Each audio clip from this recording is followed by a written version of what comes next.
Assalamualaikum warahmatullahi wabarakatuh. Perkenalkan, nama saya Dian Rizky Amalia dengan stambuk A11120026, Prodi Pendidikan Bahasa dan Sastra Indonesia kelas A. Pada video kali ini saya akan menjelaskan tentang materi kajian lingkungan hidup dari pertemuan 9 sampai pertemuan 15. Baik, kita masuk ke materi yang pertama, yaitu kawasan konservasi. Dalam materi ini ada 5 poin yang perlu kita ketahui. Yang pertama, penetapan fungsi kawasan.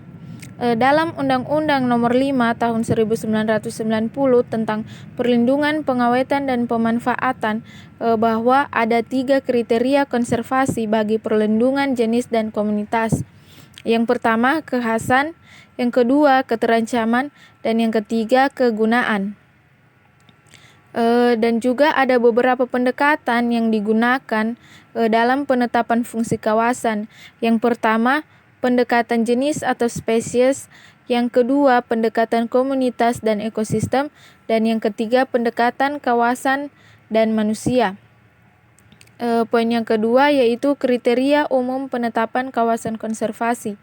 Kriteria dalam memilih calon lokasi konservasi ada 5. Yang pertama, kriteria ekologi. Yang kedua, kriteria sosial. Yang ketiga, kriteria ekonomi. Yang keempat, kriteria regional. Dan yang kelima, kriteria pragmatik. Selanjutnya yaitu ada penetapan kawasan konservasi. Fungsi penetapan kawasan konservasi ada 3, yaitu pertama, sebagai perlindungan sistem penyangga kehidupan. Yang kedua, pengawetan keanekaragaman jenis, tumbuhan, dan satwa beserta ekosistemnya. Dan yang ketiga, pemanfaatan secara lestari sumber daya alam hayati dan ekosistemnya. Poin yang keempat yaitu tahapan perencanaan kawasan konservasi. Yang pertama, identifikasi isu. Yang kedua, pengumpulan dan pengolahan data. Yang ketiga, penyusunan profil kawasan konservasi. Yang keempat, penyusunan rencana strategis calon kawasan konservasi. Yang kelima, penyusunan rencana zonasi calon kawasan konservasi. Yang keenam, penyusunan rencana pengelolaan calon kawasan konservasi. Dan yang ketujuh, penyusunan rencana aksi calon kawasan konservasi. Poin selanjutnya itu pemanfaatan kawasan konservasi. Yang pertama, hendaknya pemanfaatan sumber daya yang berkelanjutan, berwawasan lingkungan, melindungi zona yang sensitif. Yang kedua, pemanfaatan diatur dalam zonasi tertentu sesuai peruntukannya. Yang ketiga, sistem zonasi sesuai dengan RPP KSDI dan Permen 17 tahun 2008 pasal 31 terdiri dari zona inti, zona perikanan, zona berkelanjutan, zona pemanfaatan terbatas, dan zona lainnya sesuai dengan karakteristik peruntukannya. Yang keempat, diperlukan berbagai informasi sebagai basis ilmiah dalam perencanaan sistem zonasi. Poin yang terakhir yaitu kelembagaan kawasan konservasi. Kriteria kelembagaan dalam pengelolaan kawasan konservasi. Yang pertama, kelembagaan tingkat nasional. Yang kedua, kelembagaan tingkat daerah. Yang ketiga, kelembagaan tingkat lokal. Yang keempat, bentuk kelembagaan yang ditetapkan berdasarkan keputusan kepala daerah tingkat 2 dengan menunjuk badan pengelola yang bertanggung jawab kepada kepala daerah tingkat 2. Yang kelima, kawasan konservasi lokal yang dikelola oleh komunitas masyarakat lokal. Materi yang selanjutnya yaitu pengelolaan kawasan lindung. Pengelolaan kawasan lindung yang dimuat dalam Kepres 32 tahun 1990 adalah rangkaian proses kegiatan mulai dari perencanaan, penataan, pengaturan, pengawasan, dan evaluasi terhadap kawasan lindung agar tujuan penetapan kawasan lindung dapat diwujudkan. Dan juga pengelolaan kawasan lindung yang ada 3 poin yang harus kita perhatikan. Yang pertama, ruang. Ruang merupakan sumber daya bagi kehidupan dan pembangunan yang berkelanjutan yang mengandung fungsi pelestarian lingkungan hidup yang mencakup sumber daya alam, sumber daya buatan, serta nilai sejarah dan budaya bangsa yang memerlukan pengaturan bagi pengetahuan dan perlindungannya. Yang kedua, ruang kondisinya semakin terbatas. Maka untuk menjamin terselenggaranya kehidupan dan pembangunan yang berkelanjutan dan terpulihnya fungsi pelestarian, perlu upaya pengaturan dan perlindungan. Yang ketiga, perlu ada kebijaksanaan pengembangan pola tata ruang, salah satunya dengan menetapkan kawasan lindung. Adapun tujuan dan sasaran pengelolaan kawasan lindung. Tujuan pengelolaan kawasan lindung adalah untuk mencegah timbulnya kerusakan fungsi lingkungan hidup. Sasaran pengelolaan kawasan lindung adalah 1. Mempertahankan dan menjaga fungsi lindung hutan terhadap tanah, air, iklim, tumbuhan, dan satwa serta nilai sejarah dan budaya bangsa. Yang kedua, mempertahankan keanekaragaman tumbuhan, satwa, tipe, sistem, dan keunikan alam. Keputusan Presiden Nomor 32 Tahun 1990 tentang pembagian kawasan lindung. Yang pertama, kawasan yang memberikan perlindungan kawasan di bawahnya. Pasal 4, kawasan yang memberikan perlindungan kawasan di bawahnya terdiri dari kawasan hutan lindung, kawasan bergambut, kawasan resapan air. Selanjutnya, kawasan perlindungan setempat. Pasal 5, kawasan perlindungan setempat terdiri dari sepadan pantai, sempadan sungai, kawasan sekitar danau atau waduk, kawasan sekitar mata air. Selanjutnya, kawasan suaka alam dan cagar budaya. Pasal 6, kawasan suaka alam dan cagar budaya terdiri dari kawasan suaka alam laut dan perairan lainnya. Yang ketiga, kawasan pantai berhutan bakau. Yang keempat, taman nasional, taman hutan raya, dan taman wisata alam. Yang kelima, kawasan cagar budaya dan ilmu pengetahuan. Yang keenam, kawasan rawan bencana alam.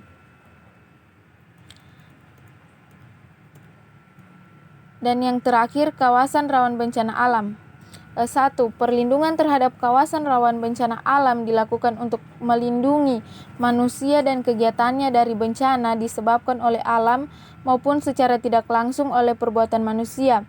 Yang kedua, kriteria kawasan rawan bencana alam adalah kawasan yang diidentifikasi sering dan berpotensi tinggi mengalami bencana alam seperti letusan gunung, gempa bumi, dan tanah longsor. Selanjutnya kita masuk ke materi yang ketiga, yaitu pengelolaan sumber daya alam dan pembangunan berkelanjutan. Sumber daya alam adalah segala unsur lingkungan biotik maupun abiotik yang bermanfaat dan digunakan oleh manusia untuk memenuhi kebutuhan dan keinginannya, baik kebutuhan primer, sekunder, maupun tersier. Ada beberapa poin yang perlu kita perhatikan. Yang pertama, klasifikasi sumber daya alam. Berdasarkan sifatnya, sumber daya alam dibagi menjadi dua. Yang pertama, tidak dapat diperbaharui, dan yang kedua, dapat diperbaharui. Selanjutnya, prinsip ekosistem. Ada 5 prinsip yang perlu kita perhatikan. Yang pertama, adanya keanekaragaman. Yang kedua, adanya saling ketertarikan dan saling ketergantungan. Yang ketiga, adanya keteraturan dan keseimbangan yang dinamis. Adanya harmonisasi dan stabilitas. Dan yang terakhir, adanya manfaat dan produktivitas. Poin yang ketiga yaitu prinsip pengelolaan lingkungan. Prinsip pengelolaan lingkungan adalah pencegahan dan penanggulangan terhadap penurunan dan kerusakan kualitas lingkungan akibat terganggunya atau rusaknya tatanan ekosistem. Selanjutnya, aspek pengelolaan lingkungan dan perlindungan ekosistem. Yang pertama, kebijakan penataan. Yang kedua, pemanfaatan. Yang ketiga, pengembangan. Yang keempat, pemeliharaan dan pemulihan. Yang keenam, pengawasan dan pengendalian. Yang ketujuh, penegakan hukum lingkungan.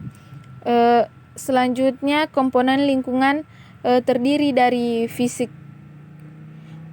kimia, biologi, Sosekbud Keslingmas.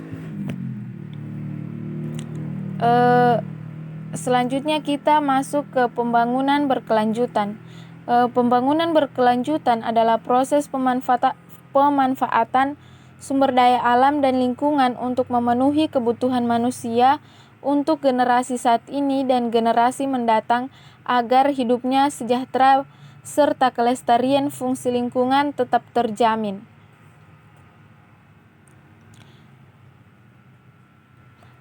Tiga pilar orientasi dimensi pembangunan berkelanjutan. Menurut Munashing 1993 ada tiga pilar yang perlu kita perhatikan. Yang pertama ekonomi, yang kedua sosial, dan yang ketiga ekologi. 5 pilar pembangunan berkelanjutan di Indonesia. Yang pertama ekonomi, yang kedua kelembagaan lingkungan, yang ketiga penegakan hukum, yang keempat sosial, dan yang kelima ekologi. Selanjutnya kita masuk ke materi yang keempat, yaitu dampak pembangunan. Ada 5 dampak yang disebabkan oleh pembangunan. Yang pertama dampak perubahan iklim, yang kedua dampak pencemaran lingkungan, yang ketiga disaster atau bencana, yang keempat konflik sosial. Dampak perubahan iklim. 1. Perubahan pola curah hujan. 2. Peningkatan muka air laut. 3. Kepunahan spesies. 4. Suhu tinggi. 5. Es kutub menyusut. 6. Badai kuat dan hurricanes. 7. Gelombang panas. 8. Penyebaran penyakit dan kerugian ekonomi. 9. Pergeseran habitat. Dan terakhir kebakaran. Selanjutnya dampak pencemaran. Yang pertama dampak bagi kesehatan, yang kedua dampak pada ekosistem, dan yang ketiga dampak pada pertanian. Selanjutnya dampak disaster atau bencana. Dampak terhadap lingkungan, dampak terhadap infrastruktur, dampak terhadap kehidupan, dampak terhadap perekonomian. Dan yang terakhir dampak konflik sosial. Yang pertama keretakan hubungan antar kelompok, yang kedua perubahan kepribadian pada individu-individu, yang ketiga kerusakan harta benda dan jatuhnya korban jiwa, yang keempat terjadi dominasi dan penaklukan. Selanjutnya kita masuk ke materi yang terakhir, yaitu pengaruh lingkungan terhadap kesehatan. Kesehatan lingkungan merujuk pada karakteristik kondisi lingkungan yang dapat mengganggu kesehatan, terutama pada aspek gaya hidup, bahan toksik, bahaya fisik, dan keadaan lainnya. Tingkatan perhatian terhadap kesehatan lingkungan. Bar survival, pengendalian wabah utama dan pengendalian minimal sanitasi makanan dan minuman. Control of disease and injury, pengendalian penyakit endemis, gizi, dan luka. Efisien performance, diet yang bagus, pemeliharaan lingkungan, comfort, kepuasan lingkungan, estetika, dan kenyamanan hidup. Human survival, kelangsungan hidup spesies manusia. Tingkatan kesehatan lingkungan di dunia. Yang pertama, tingkatan kelangsungan hidup dasar dari kualitas lingkungan sudah dapat dicapai. Yang kedua, namun malaria dan malnutrisi tetap merupakan masalah ekstensif. Yang ketiga, peningkatan penggunaan bahan B3 menyebabkan penyakit degeneratif dan kanker. Ada beberapa poin yang kita pelajari dalam materi ini. Yang pertama, hubungan manusia dan lingkungan. Status kesehatan merupakan refleksi dari hasil akhir interaksi kompleks antara sistem biologis internal dan sistem lingkungan eksternal secara keseluruhan. Sistem penyangga kehidupan menyediakan kebutuhan dasar aktivitas manusia. Akibat aktivitas manusia, industri, pertanian, dan transportasi, pemukiman menghasilkan limbah dan residu. Limbah dan residu selanjutnya mempengaruhi sistem penyangga kehidupan dan juga kesehatan manusia. Selanjutnya, sumber perubahan lingkungan. Yang pertama, aktivitas manusia, terutama pembangunan industri, transportasi, dan pemukiman menghasilkan limbah yang menurunkan kualitas lingkungan. Yang kedua, aktivitas alam. Letusan gunung berapi, banjir, badai, gempa bumi merubah kualitas air, udara, tanah, makanan, vektor ataupun manusia sendiri. Yang ketiga, komponen lingkungan bertindak sebagai media atau perantara terjadinya penyakit di masyarakat. Selanjutnya, pengendalian efektif.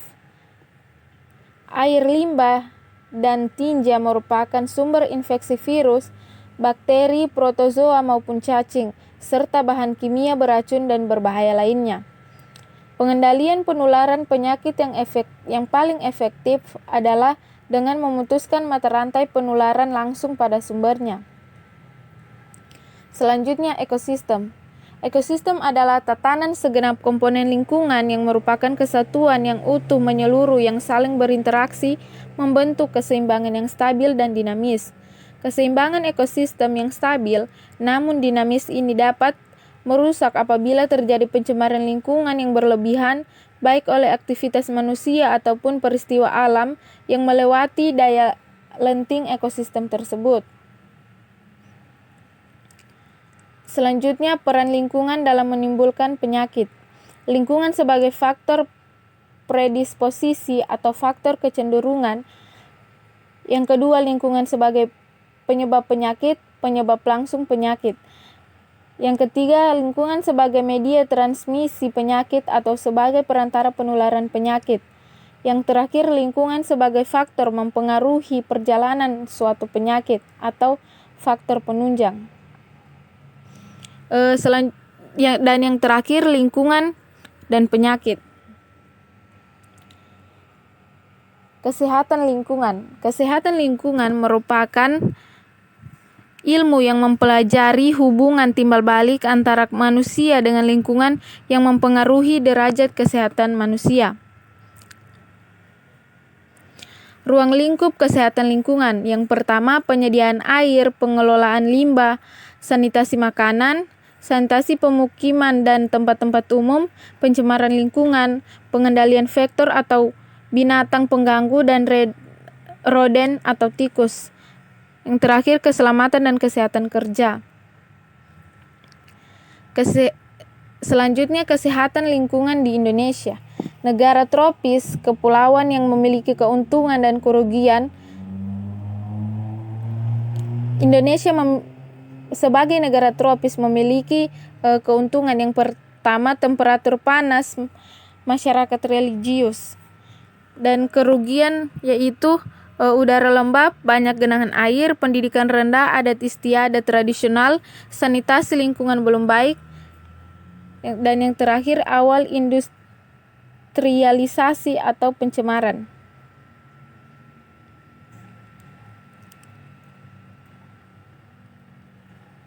Dalam Undang-Undang Nomor 9 Tahun 1960 tentang Pokok-pokok Kesehatan, dalam bab 1 pasal 2 dinyatakan bahwa kesehatan adalah meliputi kesehatan badan, somatik, rohani, jiwa, dan sosial yang bukan hanya keadaan yang bebas dari penyakit, cacat, dan kelemahan. Sekian materi yang dapat saya jelaskan, lebih dan kurangnya saya mohon maaf. Saya akhiri, nun wal qalami wa maisturun. Wassalamualaikum warahmatullahi wabarakatuh.